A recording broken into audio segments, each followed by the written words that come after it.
You're listening to Parasearch Radio, news, views and reviews from the world of the paranormal from across the UK and beyond.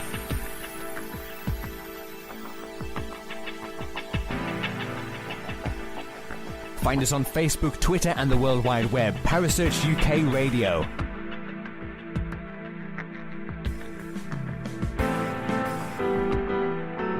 Parasearch Radio, broadcasting to the UK and beyond.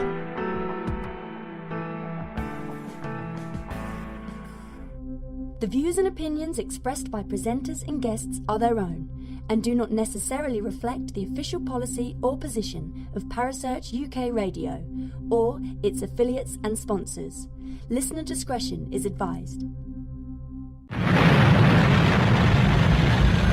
They've landed. You're in the right place. Online, on the web, and on air. All over the world. Talk radio. You hear us, we hear you. Yeah, good evening everybody and welcome to the KTPF community. Talk radio. Yeah, it's Talk Radio show tonight and for those of you who've never been listening to the show before, my name's Suzanne. And I'm Steve. And we're here to try and talk everything paranormal, cryptozoology and strange phenomena to you all. Phenomenon. Later on about we're going to be speaking to Rosemary Ellen Guiley. I think that's how you pronounce it, or Guiley. She's a leading expert on the paranormal and supernatural. She conducts original field investigations of haunted and mysterious sites, and she's written more than 45 books, including 9 encyclopaedias, and hundreds of articles in print on a wide range of paranormal, spiritual and mystical topics, and she possesses an exceptional knowledge of the field. And she's written a book about the Jinn, and she feels as though that the Jinn is connected to everything and anything paranormal, to be honest with you. And we're going to get her take on it and find out just what she believes is the Jinn. Is our guest for tonight from America, Miss Rosemary Guiley. I hope that's how you pronounce it. Hello. Hi there. Is this Suzanne? Hi, Rosemary. How are you? Oh, I'm doing very well. Thank you. Oh, good. Can you please tell the people in the chat room your name? I hope I haven't got it wrong. Can you pronounce it for us, please? It's Guiley. Rosemary Ellen Guiley. Right, okay. Welcome to the show. First of all, can you tell us a bit about yourself, Rosemary? Yes, I'm a paranormal researcher and investigator and author. I've been working full-time in the field for 30 years now. And I started out with an interest in ghost hunting. In fact, I'm a lifetime member of the Ghost Club of London. I have a lot of friends in that community. And my paranormal interest just spread very far and wide, to the point where I've done over 50 books now on everything A to Z, literally, angels to zombies and everything in between. I keep track of UFOs, mysterious creatures, angels, fairies, mystical experiences, demons, all kinds of things paranormal. They all relate together.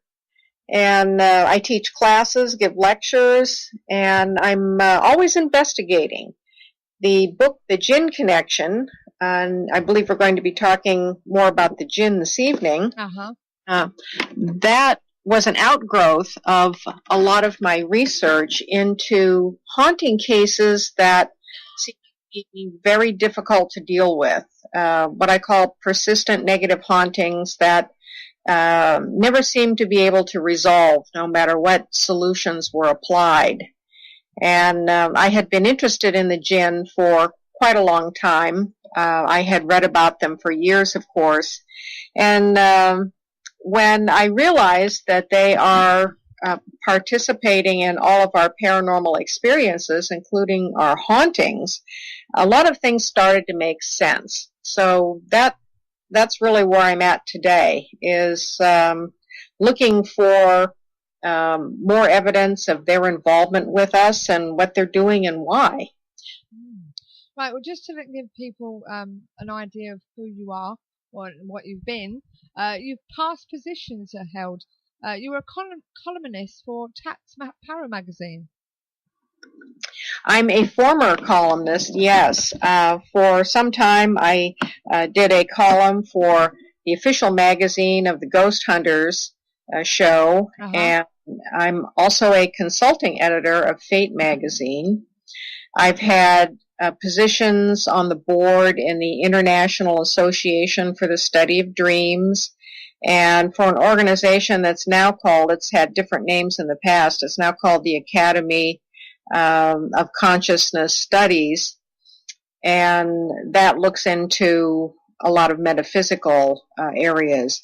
So I've been active in on many fronts. I study near-death experiences and the dreams, as I mentioned. Dreams are a very important gateway into the unknown. I consult with a lot of paranormal groups. I don't have a group. I like to be independent. But I consult with people literally all over the world on their cases and experiences. So this Jin, now we've heard a bit about the Jinn.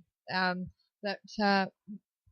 hand it over to Steve, and he can, because he's learnt more about this than I have, to be honest with you. Well, to be honest, we used to go for a nice curry, and one of the waiters used to try and teach us about their side of things. And he was telling us that the Jinn are made of pure fire, and that originally there was 12 of the Jinn that actually stayed and studied under Muhammad, and the rest obviously went their own way. But he was telling us that there's no such thing as ghost. It's the Jinn that's making us think who we're seeing is relatives and things. Is this the theory that you've got? There are variations of that same theory, yes. The theories are essentially the same, and sometimes the details are a bit different. But the Quran explains the Jinn as being made of smokeless fire, and that they existed with the angels. They weren't the equivalent of angels, but they had access to heaven, and they trafficked with the angels. And when the story that's told in the Quran is that when God decided to make human beings, he instructed the angels to bow down before Adam.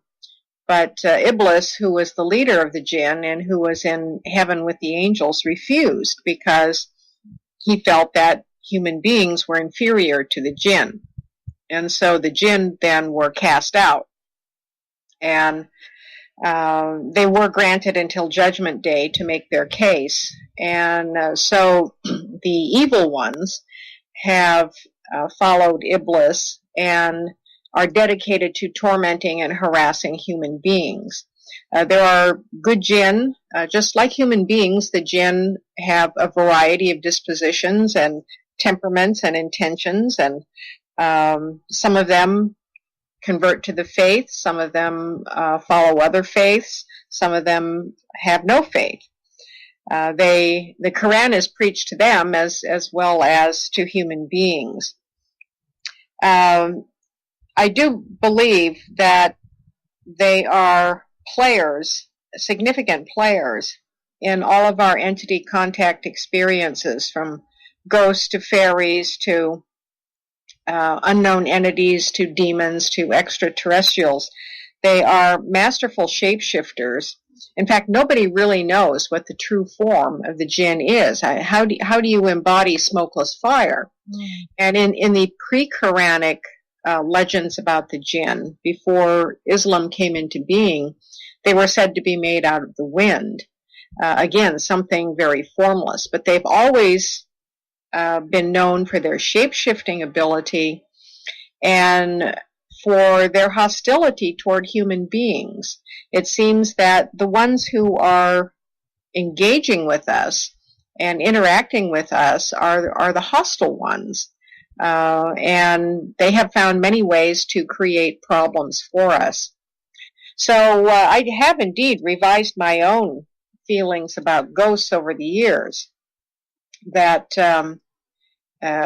most of what we call hauntings, if the phenomena aren't interactive, that is, the footsteps that are always in the same corridor, the cold spot in the room, the sounds that are always in the same part of the house, these are probably due to residues that are left behind.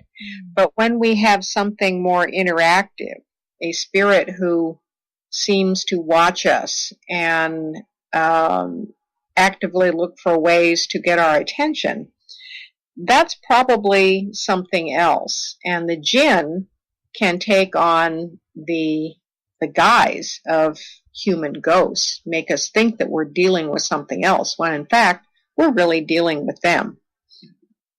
So what made you start all this? I may I ask, are you a Muslim yourself? I'm not. I was raised a Methodist. In the course of my work, I have always studied cross-cultural and cross-religious inquiries, because all of these paths address the same things from different perspectives. And we find the same stories, the same legends, and similar perspectives with of course, the added perspective of different, each unique religion and even tradition, spiritual tradition. I've always been interested in the paranormal since I was a little kid, and members of my family, including myself, had experiences. I believe that all people do, and especially children do. It's not unusual for children to have invisible playmates, to occasionally see dead family members, to have other kinds of experiences. For many adults, many people, as we become adults, these experiences fade into the background. And for me, they remained in the foreground, and I was intensely curious about them. So I also have a journalistic background, and I'm naturally curious about everything. So I've always looked at a big picture. It's been evident to me from the beginning of my research that all of these things are interconnected in strange ways, and we need to pull back and see a big picture if we're going to have any hope of understanding it at all. So I've never gone down the path of just choosing to specialize in any one area. Well, I became acquainted with the Jinn actually through magic, and I was researching magic and witchcraft and sorcery for a book in the 1980s, and started reading about the Jinn. There really wasn't much published about them for an English-speaking market back then. And I didn't even realize until that time that these were the beings responsible for our concepts of the genie in the bottle. That genie is a derivative of, actually a corruption of the name Jinn, which is spelled both D-J-I-N-N and J-I-N-N, and it means the hidden ones. And of course, we're all familiar in the West with the folk tales of the genie in the bottle. And curiously, these genies are often portrayed in our culture through our fiction and our film and television as kind of silly beings, something that you couldn't possibly think were real. They come out of a bottle and supposedly grant wishes and usually wreak havoc in some way. But they are very real. The entity behind those legends is very real and capable of interacting with us in supernatural ways, oftentimes well below our radar. We don't really know what we're dealing with. If we think it's anything supernatural at all, we look for explanations that are more familiar to us: the ghost, the fairy, the demon. Now, being paranormal investigators ourselves, we go to alleged haunted places. and obviously they're supposed to be haunted by the people that frequented there or lived there or anything like that. So what you're saying is that these are these jinn that are actually fooling us. We're not getting, say, for instance, I don't know, Radcliffe from Aldsall Hall. We're getting somebody that's fooling us. It might very well be the case, and sometimes it's difficult to know exactly what you're dealing with until you've had a chance to observe it for a while. I've been specializing in these negative cases now for some time, but I've done quite a bit of paranormal investigations of all kinds, and I think that we're dealing with combinations of things. There's residues left by the dead. There are earthbound souls, for example, that still linger. And there are spirits, and spirits who want to fool us by acting like ghosts. And we also have thought forms that we're dealing with, which can acquire personalities and animation. And of course, investigators energize those things as well. You know, when we go in and investigate, we're putting energy into an environment that is capable of responding back. Now, in your book, obviously, the title of your book is The Jin Connection, the hidden links between the Jinn, shadow people, ETs, Nephilim, archons, reptilians, and other entities. Now, when it comes to ETs and extraterrestrials, how does that go about when you hear about alien abductions and stuff like that? I discovered a very disturbing link between the Jinn and ET abductions a few years ago. I started researching a phenomenon called shadow people, and you probably run into them too. These are dark forms that have the shape of a human, but they're solid black. And they often look like tall men wearing coats and hats. Yeah. They're usually bedroom visitors, but they also lurk around in haunted places too. And they have the capability of absolutely terrifying people. They seem to throw off this very malevolent energy. Well, in 2004, I had received quite a few reports of these entities and people wanting to know what they were. So I decided to put together a formal research and investigation project to interview a lot of people and collect a lot of data. People were making the automatic assumption that these things were likely to be demons, and yet their behavior pattern, their modus operandi, didn't really strike me as demonic. And so shadow people led me to the abducting ETs. And I concluded that shadow people were a form taken by the Jinn, and that suits their the kinds of personalities we're dealing with. It suits their modus operandi, and enables them to remain hidden. They're just totally black. You don't know what they are, and they don't communicate very often as well. Aside from just seeming to watch people, they do attack people. They will take off the life force. People feel that they're having their life force, literally sucked off them. Sometimes rarely there would be sexual encounters, but oftentimes very aggressive physical assaults.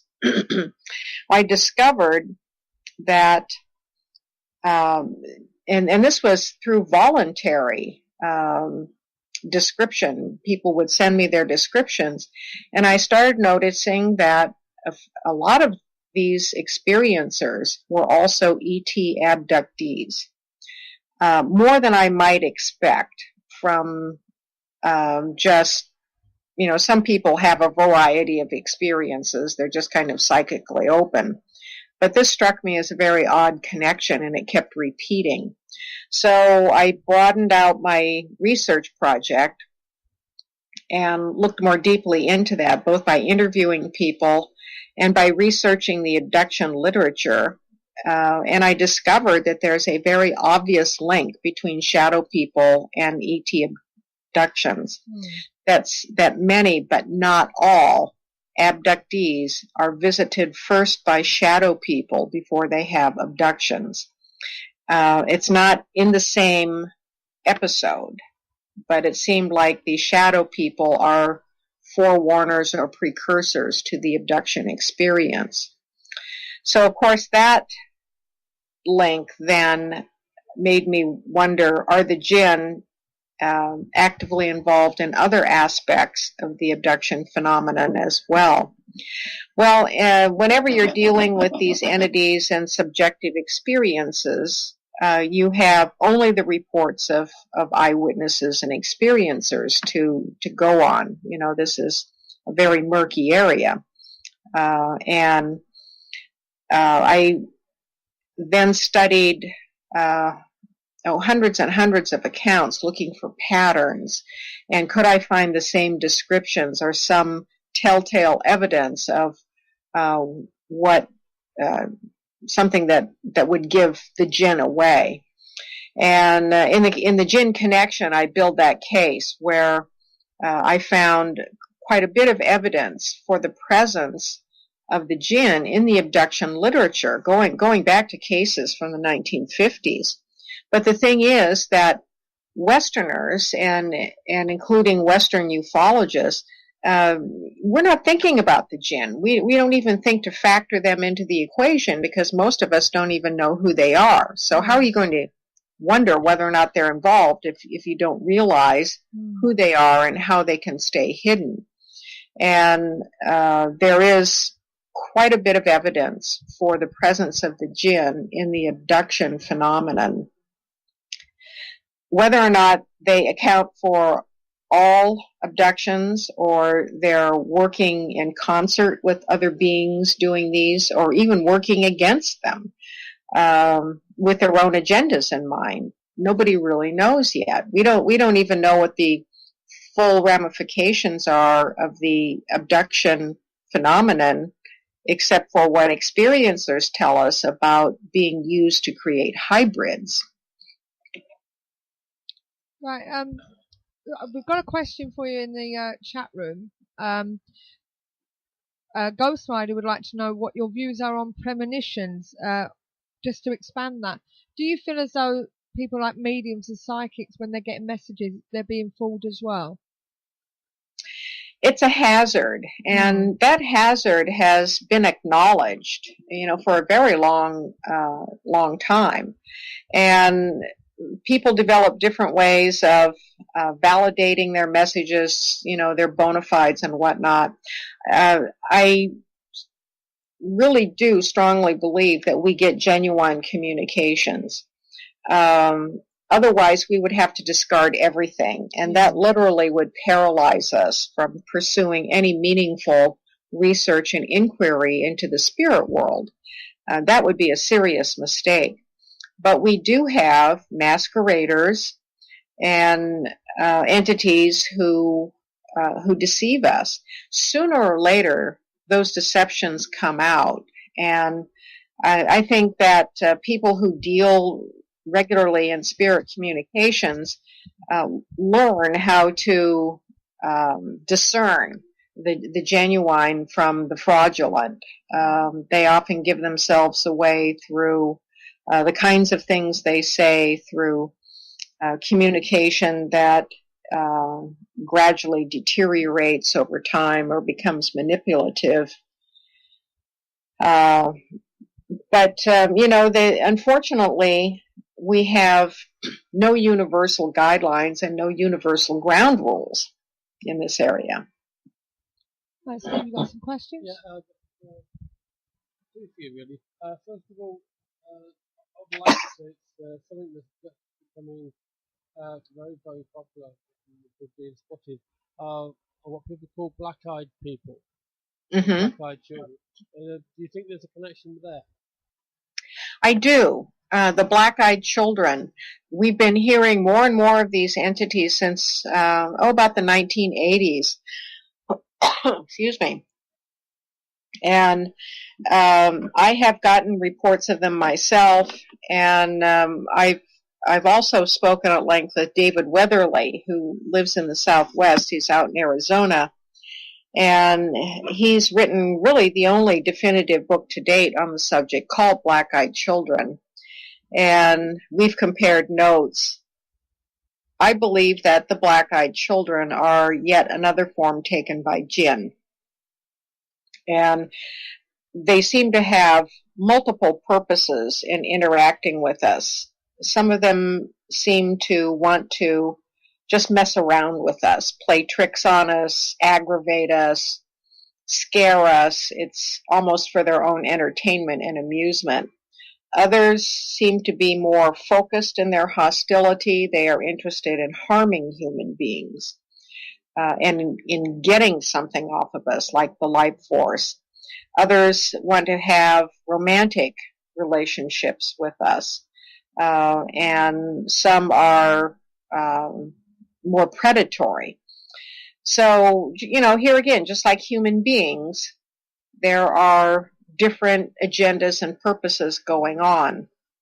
The black-eyed children seems to be a way for the Jinn to harass, terrorize, and trick people.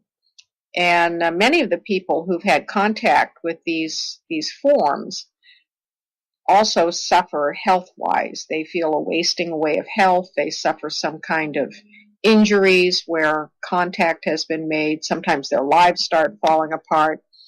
These are patterns that also happen in Jinn cases and also in shadow people cases. So it seems to be just another way to distract us. We tend to think that all of these different forms that we see are different entities. Many of them may be just different shape-shifted versions of a single type of entity. The Jinn would be capable of doing that. Okay. Okay. The other one is, while you were writing your book on the Jinn, did you ever get the feeling that you were being dictated to as to what to put in it? I never felt dictated, but I definitely had plenty of company while I was working on the book, and I had lots of problems. I had visitations, I had bedroom, the shadow people visitations. I had apports, things that would go missing, things that would break down. In general, over the course of my career, doing my work, I have felt very protected and guided by spiritual forces. Whenever you do this kind of work, you're going to attract the attention of negative entities as well as the benevolent ones. That's just a given. And at varying points, sometimes depending on the nature of the work you're doing, you have to engage with them. They will interfere in that. So I have had interferences. I do feel that I've been guided to look into certain areas, to meet people, to come across sources and other things that illuminate the research, especially in this area. It's very important for us to know who all the players are out there in the spirit world that we're dealing with, from the good to the bad. And many of these beings have ways of manipulating us without us really knowing it, and we need to know that too. Yeah. Also, I suppose the big question is, do you have any solid evidence that the Jinn are actually doing this?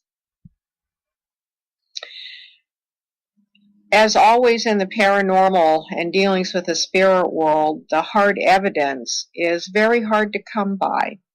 And this is why scientists very easily dismiss all of this, because, you can't get somebody like the Jinn to materialize in front of you and sit down and give you an interview and be videotaped and thumbprinted, so to speak. Oh, I wish. Yeah, we all wish. So we have to deal with is a body of evidence in support of something. It's very soft evidence. And people in parapsychology have to deal with this all the time. Evidence in support of something. And even the hard evidence that's accumulated, such as in cases of mediumship and apports and things like that, it's still argued and refuted by the scientific establishment. So what I do in my work, because for me the paranormal exists, it's existed since childhood, and so I'm really not trying to prove the paranormal, but what I do look at is the how and the why behind our experiences. What are the experiences that human beings share as common ground? And what is the documentation for those experiences throughout history, through our mythology, our folklore, case recordings, the written and oral evidence? And I look for patterns in those experiences.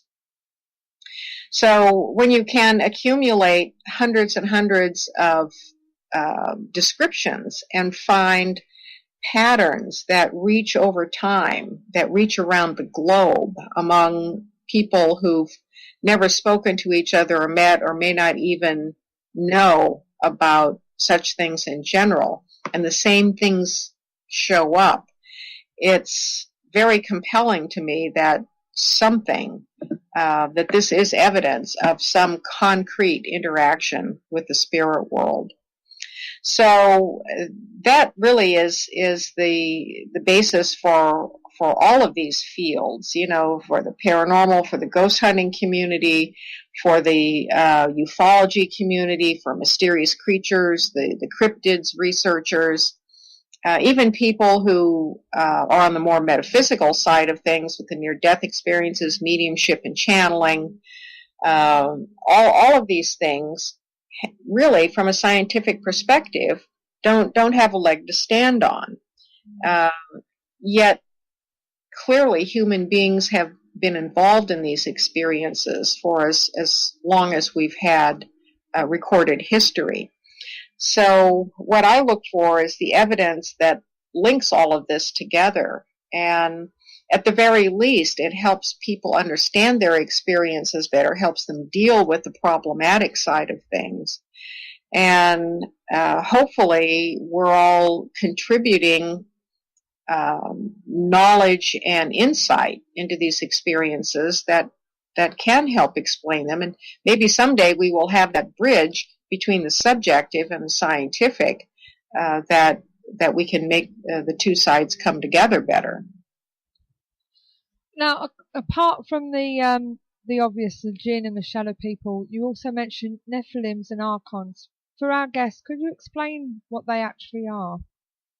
Yes, the Nephilim were the half-human, half-entity hybrids referenced very briefly in the Bible, but written about extensively in ex-canonical works. In Genesis, there is a very short reference to the sons of God, or the Watchers, who were assigned to watch over humanity and decided that human women looked pretty good, and they left their posts and cohabited with women and created these monstrous offspring called the Nephilim.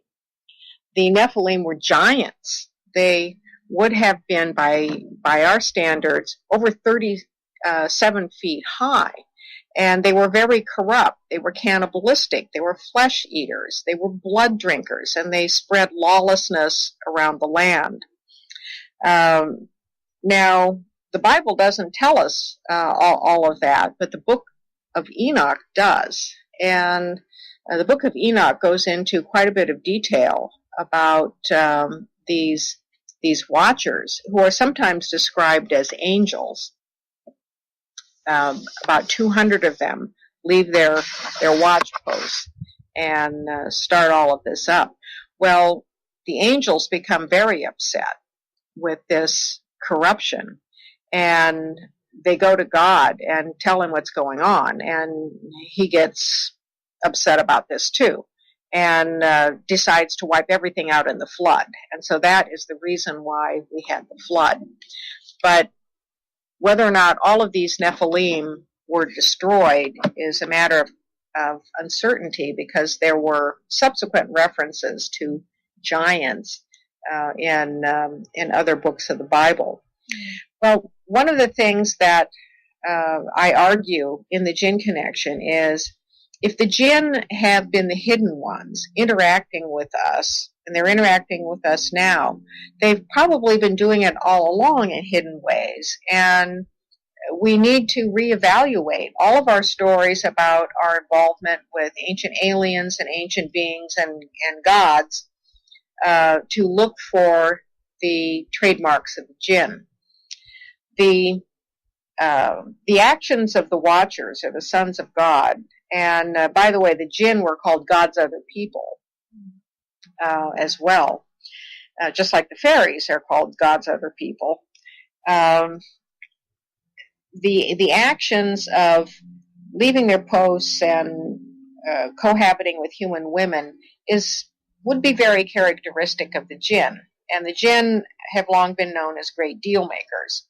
So in exchange for teaching the forbidden arts to humanity, they get sex. And these offspring, which have Jinn characteristics, then result.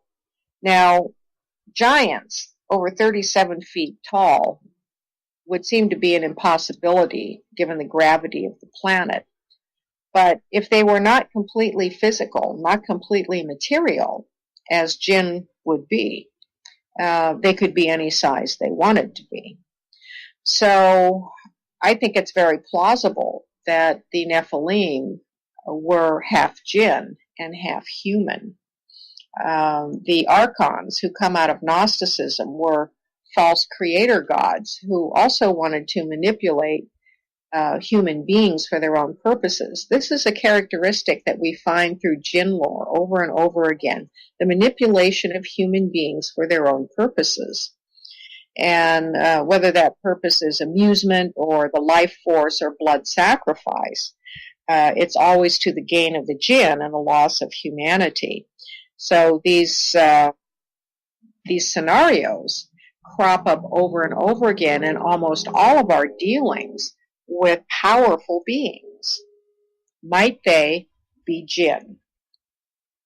Right, okay.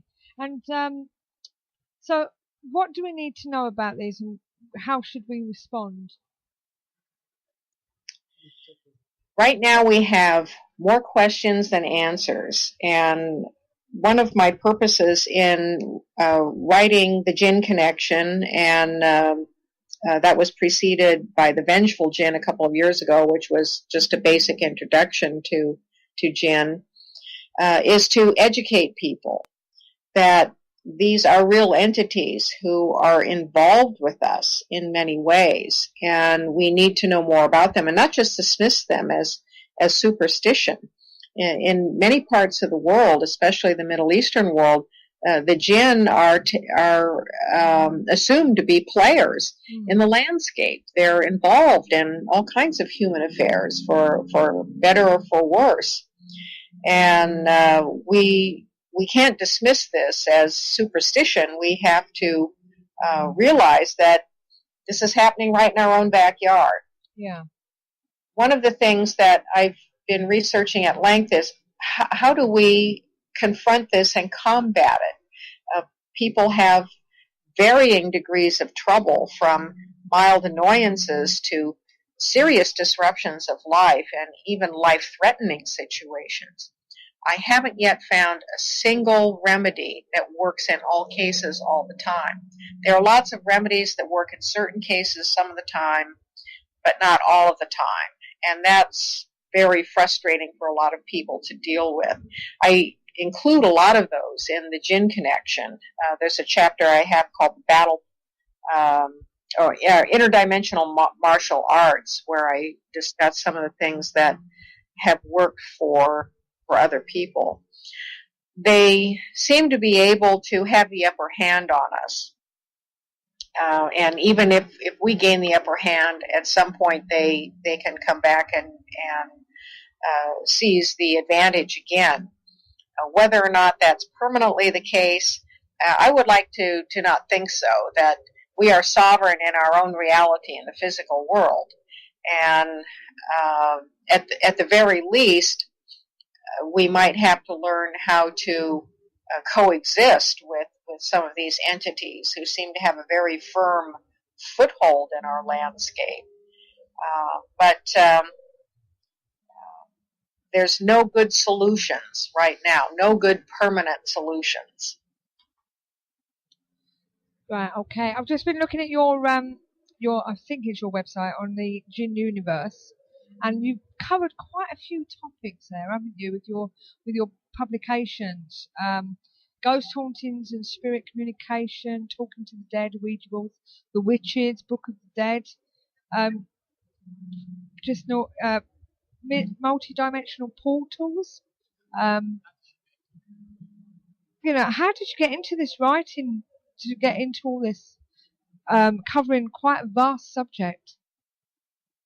It is, and it's ever expanding in new directions, and it probably stems from my very early childhood interests and experiences, and my curiosity about wanting to know about everything as much as possible.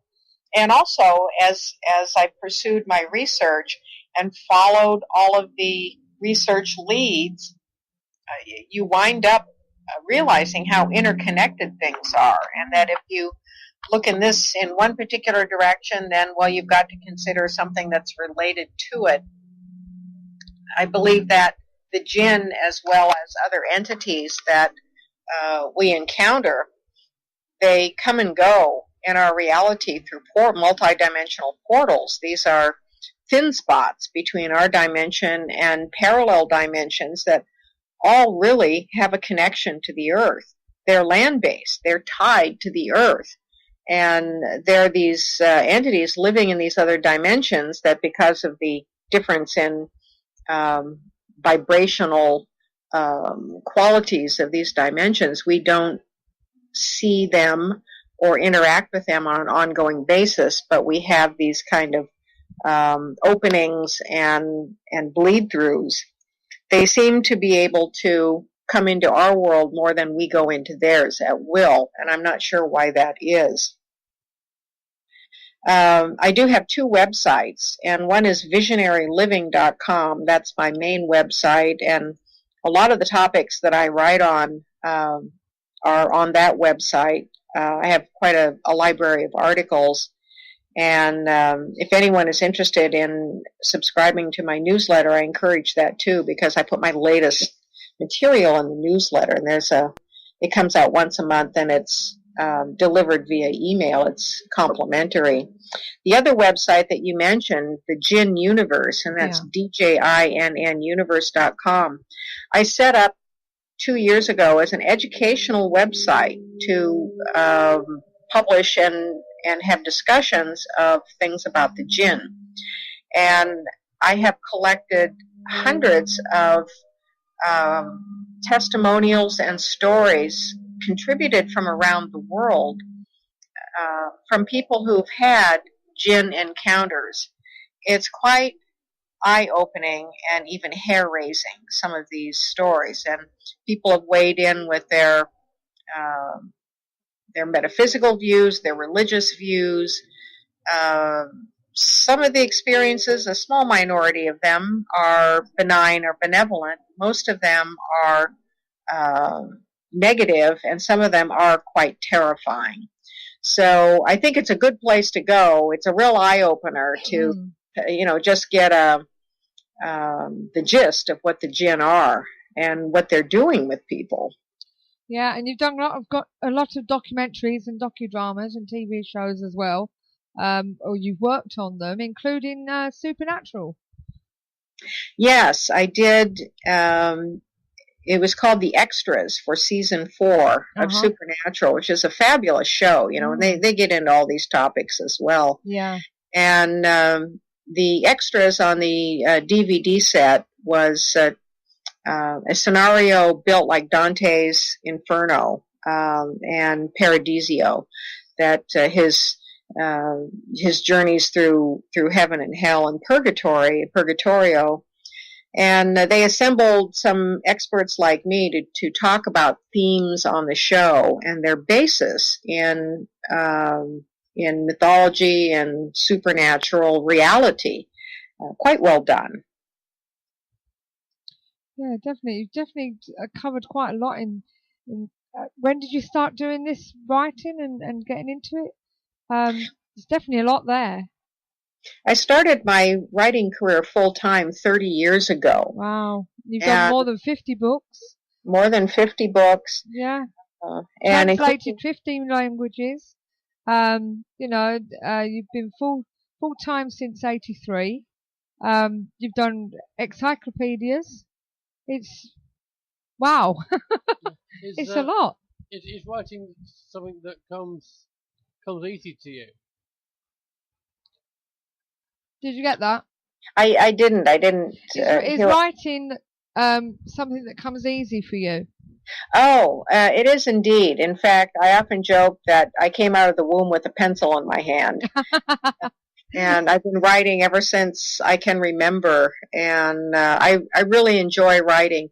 I feel very blessed, actually, to work full-time in subjects that really interest me, intrigue me, and enable me to pursue my art, which is writing.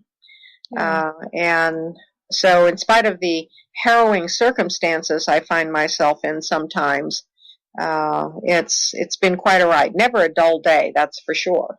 So is this your full-time thing, or is this something that you actually do apart from this? It is my full-time work. I have a balance of research and writing, and I'm on the road a lot. I travel to give lectures and presentations. I maintain media appearances, a lot of radio shows, and mixed in with television and documentaries. So all of those things together, and then I'm constantly interviewing people, and I also consult with a lot of people.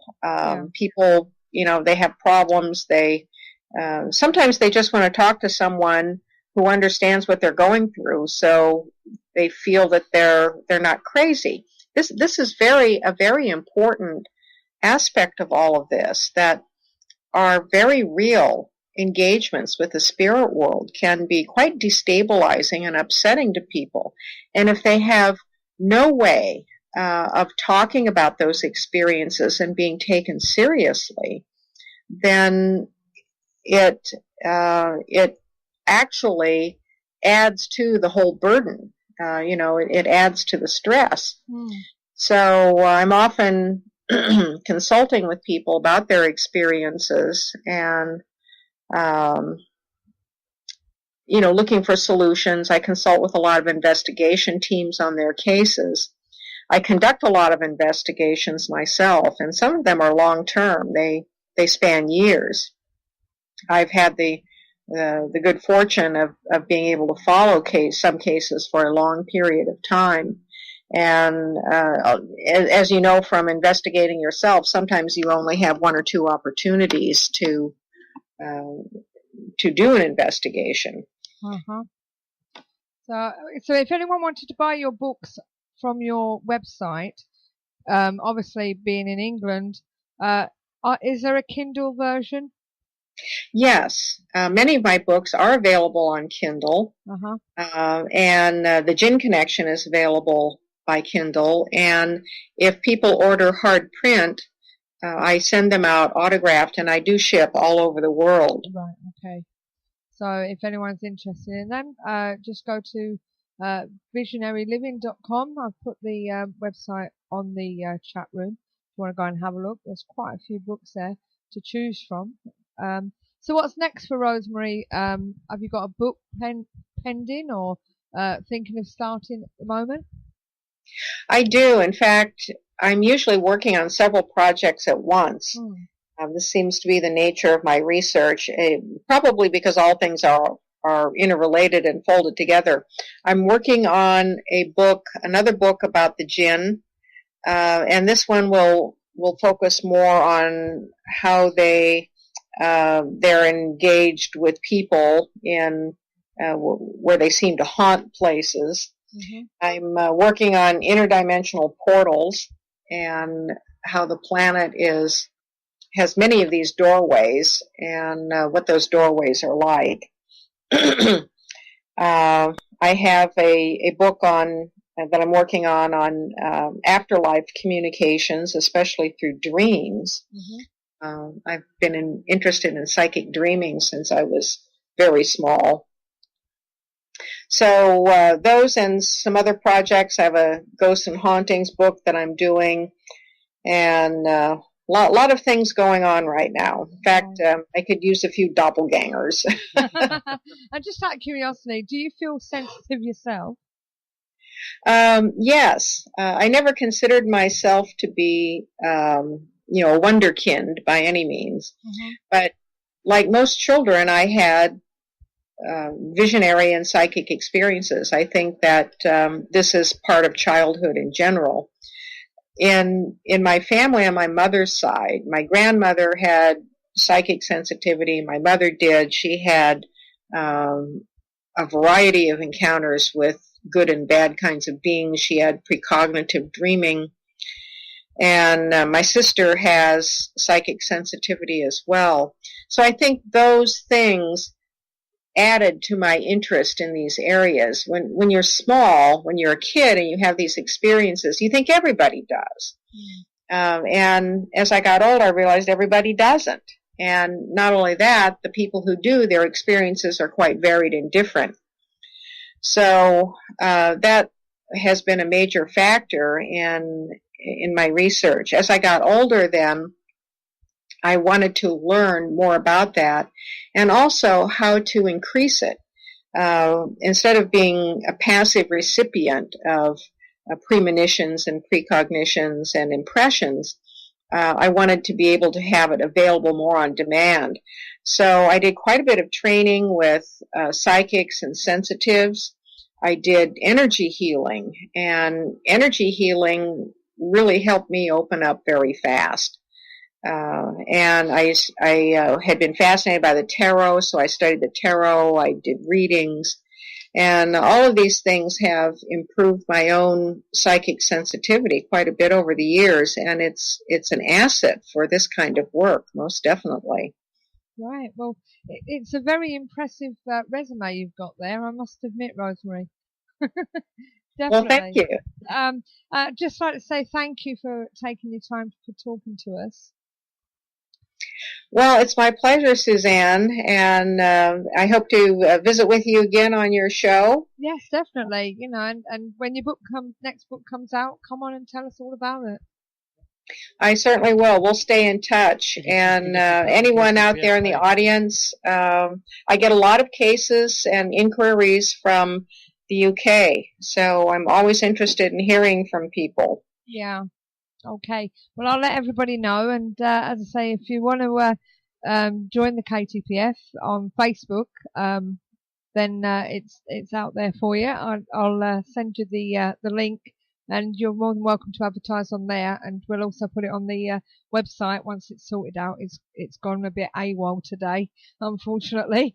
A DNS problem, but it's all technicality to me. So, but yes, definitely, we'll definitely advertise you as much as we can. Well, thank you, and I will join. Okay. Well, thanks a lot, Rosemary. All the best to you for the future. All right. Take care. Bye-bye. Okay, good night. Well, that was Rosemary, and Andy 707's just come in, which is a bit hard because I did say I was going to put her on at 9:30. Yes, you did. You definitely. Just for him, and he wasn't here. And I don't know. So it would have been very handy to ask some questions. Yes, he would have done.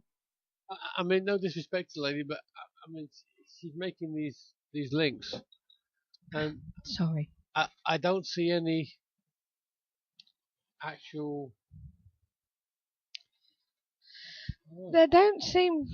She's saying that there's the Jinn is ETs. The Jinn's responsible for ghosts, Nephilim, or whatever it was, archons, reptilians, even shadow people, and also alien abductions. So, as I say, it is. It seems a bit of a leap. It does. But she's done a hell of a lot of work and research, and she's, as I say, she's been connected to it and writing about it for many, many years. We're going to have to call it a day, I'm afraid, and we'll see you again next week. Until next time, ladies and gentlemen, all we can say is keep the paranormal friendly. Good night and God bless. Thank you. Everyone. Hello, Harry Price here. Good evening. If there's nothing myself and everybody else enjoy here on the other side more is the sit back and relax and listen to Parasearch Radio with its paranormal news, views and reviews from across the UK and beyond. Make sure to find out more about them on Facebook, Twitter and the World Wide Web, whatever they are, to keep up to date with all their broadcasts throughout the week. And I hope you enjoy them as much as we do over here. Hello? Is anybody there?